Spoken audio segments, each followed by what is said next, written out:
Hi again everyone, welcome back again di Bitcoin Update. Anyway, happy weekend. Kita udah masuk ke hari Sabtu. Saya bikin video ini, saya update video ini. Dan sekaligus ya, sebenarnya closing pada candle hari ini itu merupakan closing candle yang cukup penting. Nggak cuma pada daily, nggak cuma pada hourly, tapi juga pada time frame monthly ya, atau time frame bulanan. Dan di bulan Maret, kelihatannya everything's fine ya. Karena kalau kita trace back ya, kita ngelihat lagi selama 1 bulan ini. Kalau teman-teman ingat di awal bulan Jerome Powell ada testimoni, dia hawkish di sana, dia membuka peluang untuk kenaikan suku bunga di 0,5%, but then kejadian SVB disusul dengan beberapa bank lainnya seperti Signature Bank, dan terakhir ada kasus-kasus seperti Swiss Bank dan Deutsche Bank ya, ada beberapa bank yang kelihatannya cukup goyang gitu ya dengan kondisi suku bunga yang cukup tinggi ini, dan pada akhirnya memaksa The Fed itu harus sedikit lebih dovish ya, lebih tepatnya bukan dovish sih, memaksa The Fed dan juga dari pihak Treasury, FDIC untuk membantu mensupport likuiditas bagi para perbankan. Jadi mereka mengeluarkan semacam program yang ngangkat balance sheet-nya mereka sampai akhirnya najak lagi. Nah, disinilah momen dimana market start flip dari yang tadinya bearish banget karena panik, takutnya istilahnya kehancuran perbankan ini bisa menyebabkan kehancuran juga pada financial market. But then, luckily, recovery, dan memang situasi kali ini dengan 2008 tuh berbeda ya, kalau kita bisa bilang 2008 itu adalah saya lupa bahasanya ya, tapi masalahnya adalah kebangkrutan ya pada saat itu, insolvency kalau tidak salah ya, insolvency betul. And then yang kali ini itu masalah likuiditas saja, jadi memang bisa di bail out. Kalau misalkan tahun 2008 itu case-nya adalah karena banyak perbankan ngebeli aset yang akhirnya asetnya tuh nggak ada value, jadi kalau misalkan di buyback sama pemerintah sekalipun, bisa dibilang itu malah menyebabkan katalis besar. Dan pada akhirnya setelah 2008 krisis, timbullah Bitcoin, dan Bitcoin for the first time ngerasain situasi gejolak market yang luar biasa ya pada bulan Maret ini. Dan kalau teman-teman lihat setelah bagaimana prosesnya, rilis data CPI yang ternyata sesuai ekspektasi ya, overall so far so good. Dan pada akhirnya pada saat kemarin press conference The Federal Reserve ya di akhir bulan, dia mengumumkan bahwa kenaikan suku bunga di bulan Mei mendatang, let's say dia naikkan lagi di 0,25%, probably adalah kenaikan terakhir. Dan for the first time, The Fed mengeluarkan statement yang cukup dovish ya. Pada saat itu dia ngeluarin statement, sebenarnya ada kepanikan di market. Karena seperti yang kita lihat di price action, bagaimana Bitcoin terkoreksi dalam satu candle sangat masif ya, atau satu dua candle sangat masif pada saat The Fed memberikan press conference. Karena sebenarnya kekhawatiran para pelaku pasar adalah The Fed nggak jadi pivot ya. Ada ekspektasi berlebihan bahwa The Fed katanya akan pivot akhir tahun ini. But then The Fed menjelaskan secara clear bahwa mereka akan tetap on track dengan planning mereka sampai angka inflasi berhasil dikembalikan lagi ke level 2%. Nah, per hari ini update ya, sebenarnya cukup menarik teman-teman. Setelah data PCE rilis, kita lihat market sentimennya cenderung positif. Bitcoin juga rebound lagi pas masuk sesi New York. Sementara sesi Asia, London itu masih ada kecenderungan either sideways atau cenderung terkoreksi. Nah, kalau saya lihat di sini, optimisme itu nggak cuma datang pada Bitcoin dan crypto market. Kalau kalian lihat, Nasdaq hari ini plus 1%, Dow Jones plus 1%, S&P 500 plus 1,4% ya. Bahkan crude oil juga naik sekitar 1,5%. Cuman gold yang turun 0,5%, dan menurut saya ini benar-benar line up ya, atau sejajar lah kita bisa bilang dalam tanda kutip, karena kita harus pahami bahwa para pelaku pasar berarti saat ini beralih lagi ke aset beresiko. Optionnya adalah stok atau cryptocurrency atau crypto aset ya. Seperti yang kita ketahui, bagaimana data PCE hari ini itu akan menjadi pengaruh juga terkait dengan apa kebijakan yang diambil oleh The Fed pada pertemuan berikutnya. Which means beruntungnya kita di bulan April itu nggak ada pertemuan, baru ada pertemuan itu setelah bulan Mei. Nah, kalau kalian perhatikan di sini, ini ada satu artikel ya, saya bacakan sedikit. US equities extended the week's rally after a key measure of US inflation cooled last month ya by more than expected. Ini soal CPI kemarin. And then PCE hari ini juga ya, suggesting that the Federal Reserve may be close to ending its rate hike campaign ya. Treasuries also rose ya. Nah, ini sebenarnya ya more or less kayak gitu. Nah, sebenarnya break ya suaranya sebetulnya. Nah, sebetulnya pada pada poin utamanya ya, sekali lagi seperti yang saya sampaikan di video kemarin, it doesn't matter apa yang saya pikirin, apa yang kalian pikirkan, apa yang kita retail pikirkan saat ini, karena pada intinya semua pergerakan itu kembali lagi revolves around the big boys ya, the big fund, the big boys, the big investor, the big player, institution, banking, dan lain-lain. Semua tergantung dari mereka.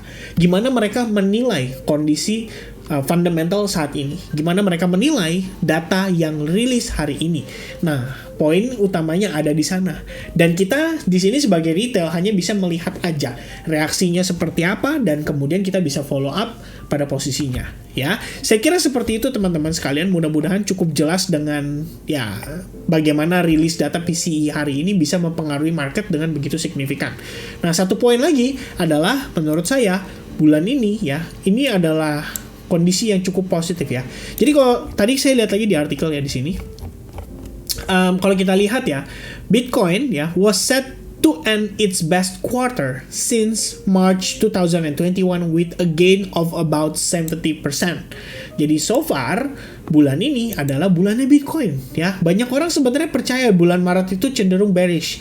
Saya lihat ada beberapa komen waktu di awal-awal ya, saya lupa ya, di awal-awal bulan ya, terutama sih pada saat ngeliat Bitcoin turun ya, banyak orang believe bahwa Bitcoin di closing bulan Maret ini akan cenderung merah nih, akan cenderung masuk ke progres koreksi yang lebih jauh. Bahkan ada yang waktu itu sempat ngasih statement bakal balik sampai ke 15.000 gitu ya. But anyway, market Bitcoin pada akhirnya fine-fine aja, gak ada masalah. Saya juga tahu ada beberapa viewers ya yang istilahnya melontarkan ya mungkin secara asal ya, bilang ya ntar malam saya bakal dump dan lain sebagainya. But I think market is fine ya, gak ada masalah sampai sekarang, dan gak cuma pada Bitcoin seperti yang saya katakan, tapi juga terhadap S&P 500 dan juga Nasdaq. Kita lihat sama-sama, Nasdaq hari ini akan close dengan posisi higher high ya, dan tentu saja ini sangatlah penting, sangatlah signifikan karena Nasdaq adalah saham-saham berhubungan dengan teknologi di Amerika Serikat, dan sudah pasti banyak juga ya dari para holders Bitcoin itu punya entitas juga nih di dalam Nasdaq ya, kayak salah satunya MicroStrategy dan juga ada Tesla di sana. And then S&P 500 juga sama akan closing cenderung hijau, cuma perbedaannya adalah Nasdaq dia sudah create higher high, S&P 500 masih create lower high. Oke, nah di antara kedua ini yang paling penting menurut saya yang perlu kita perhatikan adalah keduanya sama-sama closing dalam kondisi bull candle pada time frame monthly. Ya, Nasdaq juga sama ya, kita close di atas, jadi dia create yang namanya higher high. S&P 500 juga sama, dia close sebenarnya create ya slightly higher high ya, beda tipis aja. Dan yang lebih penting di antara semuanya adalah Bitcoin pada akhirnya closing juga nih ya higher high ya, di atas area resistance time frame monthly 23 ribuan.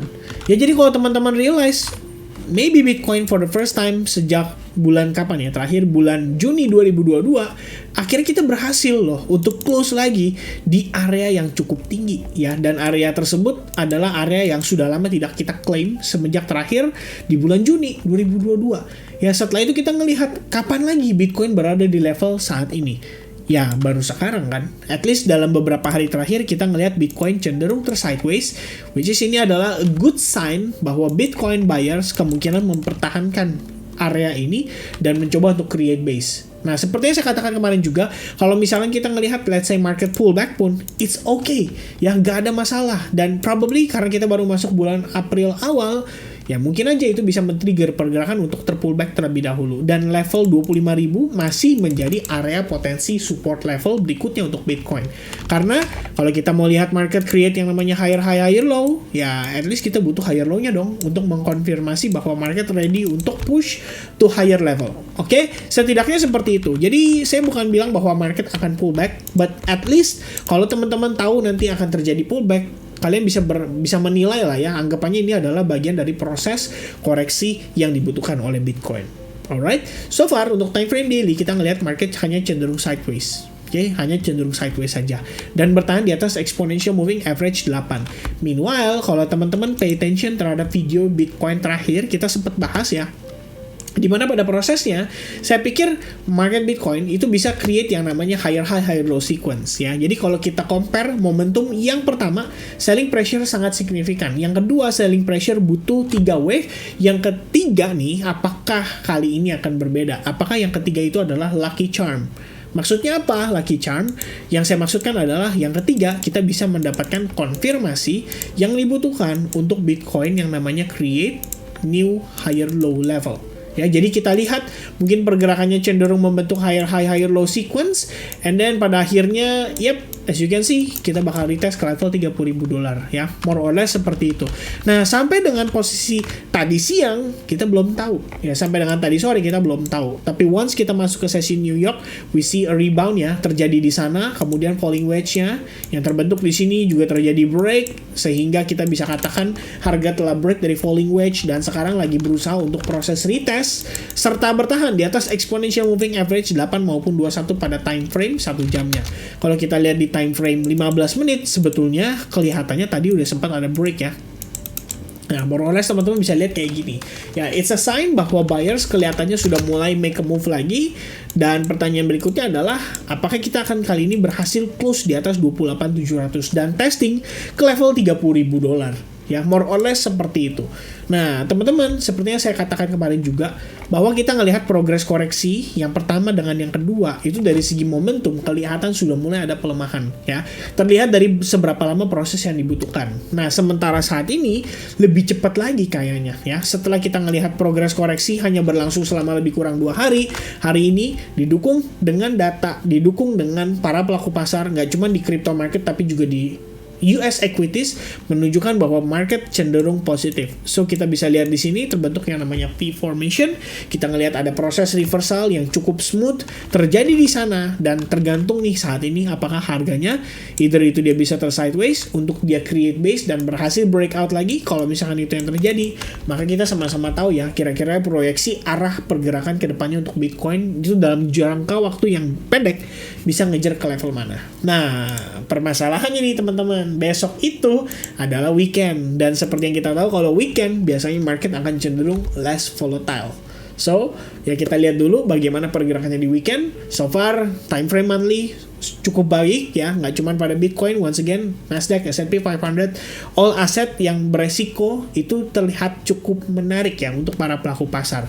Karena kalau kita lihat hari ini justru gold yang terbalik ya, gold malah cenderung merah, turun sekitar 0,5%. Berarti kan anggapannya ada peralihan uang nih, ada uang yang dipindahkan dari aset emas pindah ke aset yang lebih beresiko, dan hopefully market crypto itu bisa kebagian ya. Harapannya kita bisa ngelihat ada beberapa altcoins yang mungkin memang punya potensi untuk rebound lagi, bisa nerusin penguatannya ya. Setidaknya seperti itu teman-teman sekalian. Mudah-mudahan sih update dan recap yang saya bagikan pada malam hari ini bisa cukup. Waduh, udah bukan malam ya, ini udah pagi teman-teman ya. Nah, mungkin apa yang saya bagikan pada pagi hari ini atau pada video kali ini bisa memberikan manfaat yang positif buat teman-teman. Dan a quick recap ya tentang apa yang terjadi di bulan Maret. Mungkin bisa nge-flashback sedikit teman-teman bahwa bulan Maret itu sebenarnya adalah bulan yang cukup sulit dalam progres tradingnya.